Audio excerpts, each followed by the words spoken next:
안녕하세요. 와이벤 분당센터 슈퍼토익 최경원 강사입니다. 이제 긴 휴일도 지나고 10월 정기시험 대비 잘하고 계시죠? 혹시 아직도 우리말 문법 정리하면서 시간 낭비하신다든가 아니면 무모하게 문제풀이만 하시면서 고생하고 있지 않으시기를요.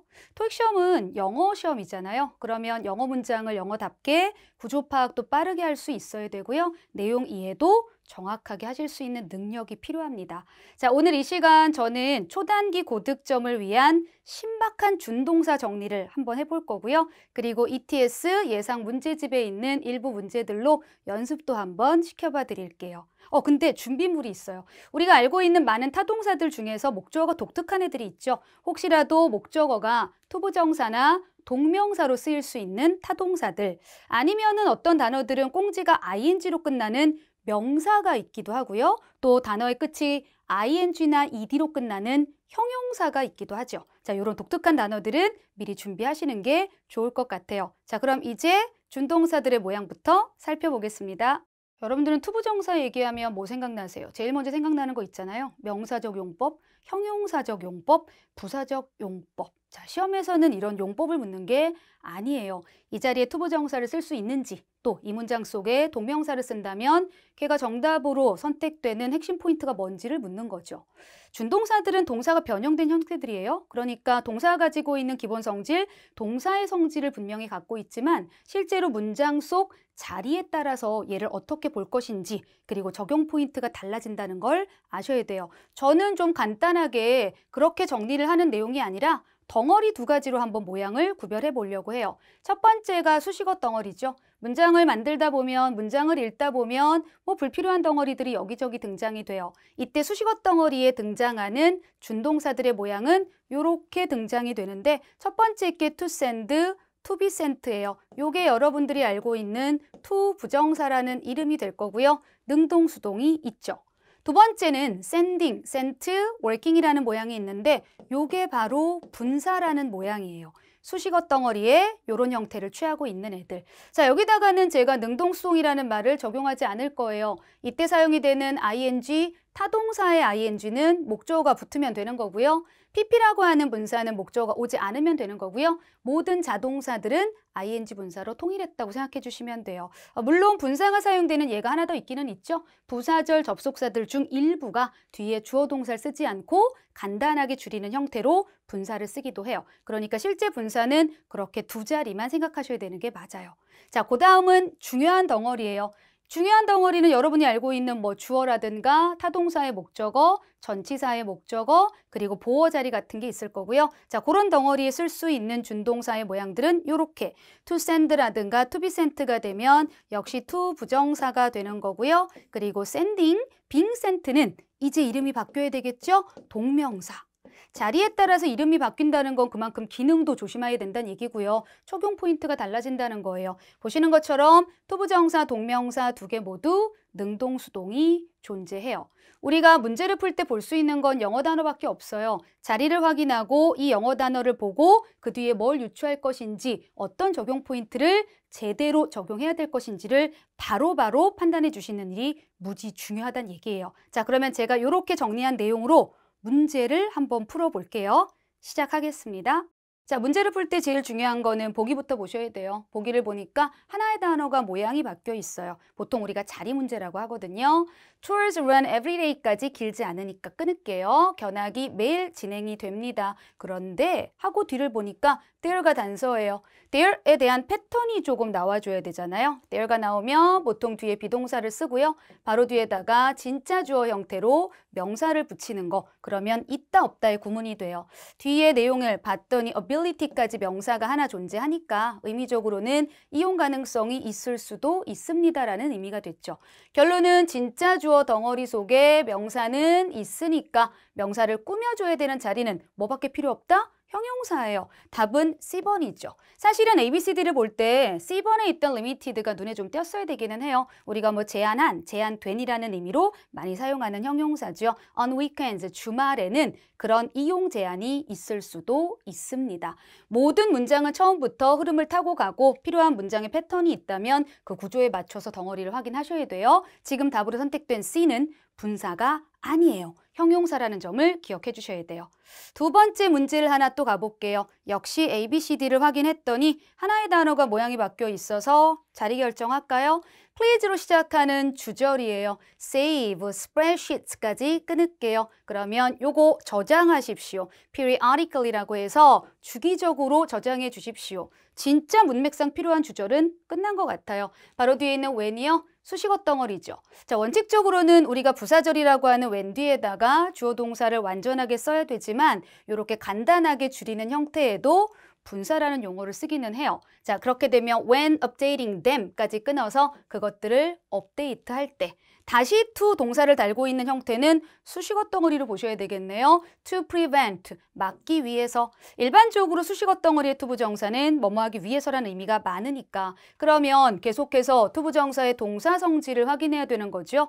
아까 설명드린 대로 to 부정사는 능동과 수동이 있으니까 prevent가 타동사라서 목적어 올 거예요. 그런데 prevent의 동사 특징 중에 하나가 목적어를 쓰고 from을 동반한다는 거예요. 자, 그래서 목적어가 뭐뭐 하는 걸 막는다는 의미가 될 거거든요. 자, 그거 생각하면서 뒤에 갈게요. 데이터를 막는 거예요. 데이터가 되는 것을 막는다는 의미가 돼요. 자, 뒤에다가 from 전 명구 자리로 일반 명사를 선택하려고 했더니 없어요. 절대 불가능한 동사의 형태들 그리고 아예 동명사 형태도 되지 않는 A, B를 모두 다 버릴게요. 우리가 일반적으로 알고 있는 전치사 뒤에다가는 명사를 달거나 아니면 ing 형태 동명사를 달기로 했으니까 가능성 있는 C번하고 D번은 두 개 다 동명사 형태가 가능하죠. 그리고 역시 아까 제가 설명한 대로 동명사는 능동수동이 있으니까 이제 두 개 중에 선택만 하면 되는 거죠. 이때 나와 있는 lose란 동사요. 뭔가를 잃다라는 타동사 뒤에 목적어 없으니까 당연히 D번을 버리시고 답은 being lost를 쓰시면 될 것 같아요.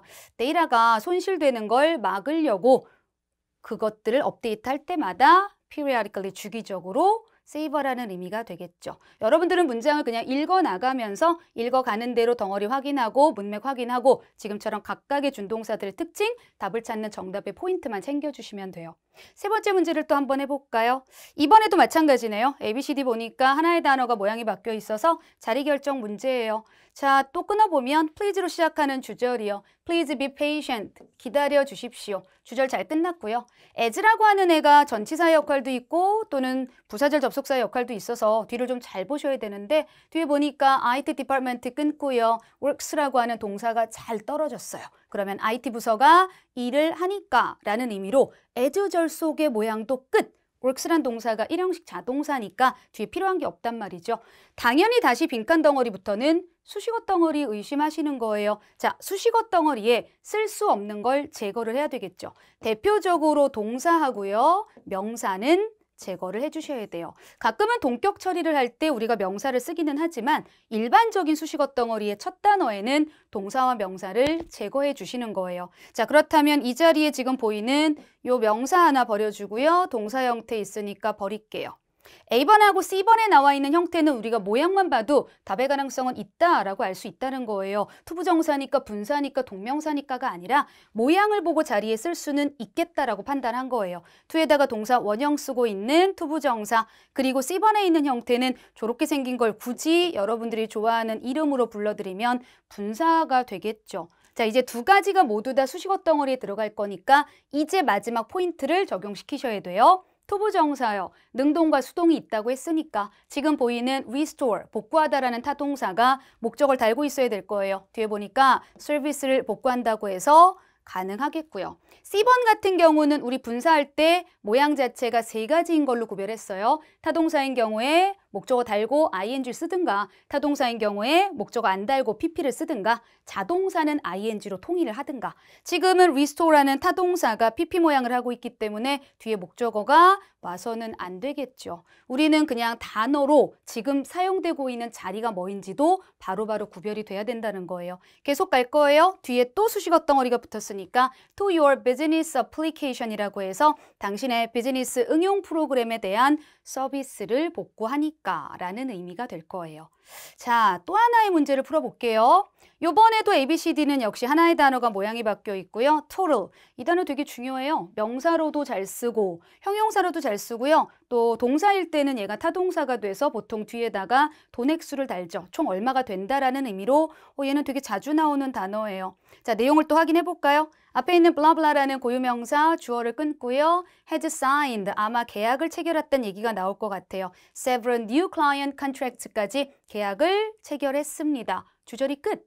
역시 주절 뒷덩어리에다가 수식어 덩어리를 쓰라고 줬단 말이죠. 역시 아까 얘기했던 대로 동사와 명사를 제거하시는 거예요. B번하고요. C번에 해당하는 모양만 보고 제거한 거예요. 자, A번과 D번은 제가 버리지 않고 놔둔 이유요. 수식어 덩어리에 ing가 달리거나 ed가 달리는 형태는 쓸 수 있다고 했으니까. 자, 저는 적지 않을 거지만 굳이 얘네들의 이름이 뭐냐고 물으면 분사라고 대답하시면 되겠죠. 수식어 덩어리에 들어있는 모양 보고 알 수 있으니까. 자, 결정은 우리가 두 개 중에 하나 하면 돼요. total, 타동사고요. 뒤에 목적어를 달고 있으면 D가 될 거고 목적어를 달지 못하면 A가 될 거니까 보통 뒤에다 이렇게 돈액수 달거든요. 그러면 총 요만큼을 다 한다는 의미가 돼요. 그래서 아마도 이만큼의 돈액수에 달하는 그런 계약을 했다라는 의미로 일반적으로 사용되는 요 문장 속 분사는 앞에 명사를 꾸미는 일이 가장 흔한 일이라서 이렇게 해석해 주시면 돼요. 끊으면요. in annual revenue는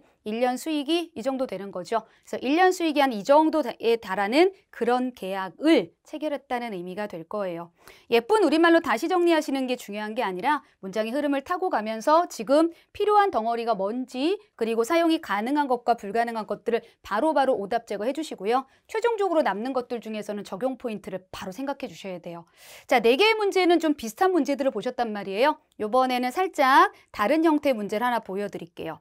이번에 ABCD를 잘 보면 서로 각기 다른 대명사예요. 전혀 다른 대명사들을 제가 여러 개 보여드려요. 자, 역시 일단은 어떤 내용인지 어떤 덩어리가 빠졌는지는 알아야 될 거니까 대명사도 결과적으로는 자리를 잘 파악하는 일이 중요하거든요. Immediately after the decrease까지 살짝 끊을까요? 감소, in production, 생산에서의 감소가 was announced, 발표가 된 직후.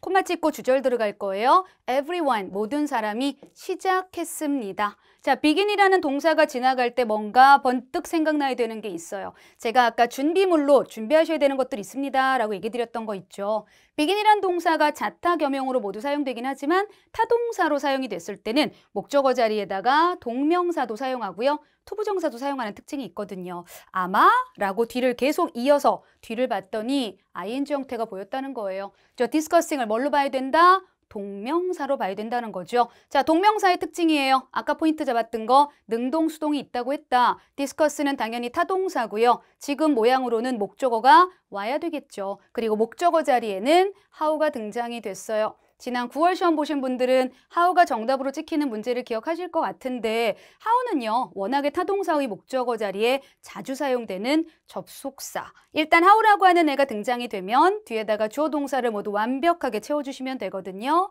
자, 요 자리 뒤를 봤더니 동사가 있어서 여기다가 주어 채울게요. 그런데 4개 중에서 일단 주어 자리에는 불가능한 was가 있으니까 일단 버려주시고요. 나머지는 문맥만 맞다면 원래 명사를 잘 찾아와서 선택해 주시면 되는데 뒤에 내용 보니까 would impact, 영향을 끼칠 겁니다. work schedules, 작업 일정에 어떻게 영향을 끼칠지를 논의한다고 했거든요. 뭐가요? 전체적으로 읽었던 내용 중에서는 the decrease in production이 되겠죠. 생산의 감소가 어떻게 영향을 끼칠지라는 의미가 될 거예요.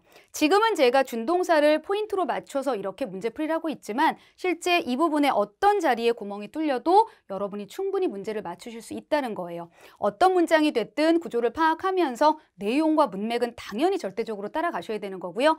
정말 최종적으로 남아있는 답을 고를 때는 정확한 적용 포인트를 바로 생각해 내실 수 있어야 돼요. 자, 제가 5개의 문제를 통해서 준동사와 관련이 되어 있는 여러 가지 연습들을 좀 시켜봤거든요. 하실만 하셨을까요? 자, 저와 함께 문제를 풀어보시면서 여러분들의 약점을 찾아보셨을까요? 문제를 풀이할 때 바로 쓸 수 있는 전략적인 준동사의 정리가 필요합니다. 그리고 두 번째는 문제풀이 연습이에요. 첫 번째는 보기를 먼저 확인을 하고요. 두 번째는 문제 처음부터 덩어리 구성을 파악과 동시에 무슨 얘기를 하고 있는지 문맥을 빠르게 살펴야 하고요. 실수 없이 정확하게 오답, 가장 거리가 먼 것부터 최대한 먼저 제거를 해 놓고요. 마지막 최종 후보들에게는 정확한 정답 포인트를 적용하셔야 합니다. 이 두 가지 훈련은 모두 같이 병행이 되어야 해요. 오늘 영상을 보시고 아직 남아있는 준동사 관련 세부 사항들을 정말 쓸모 있게 정리해 보셨으면 좋겠어요. 토익은 토익답게. 저는 YBN 분당센터 슈퍼토익의 최경원 강사였습니다.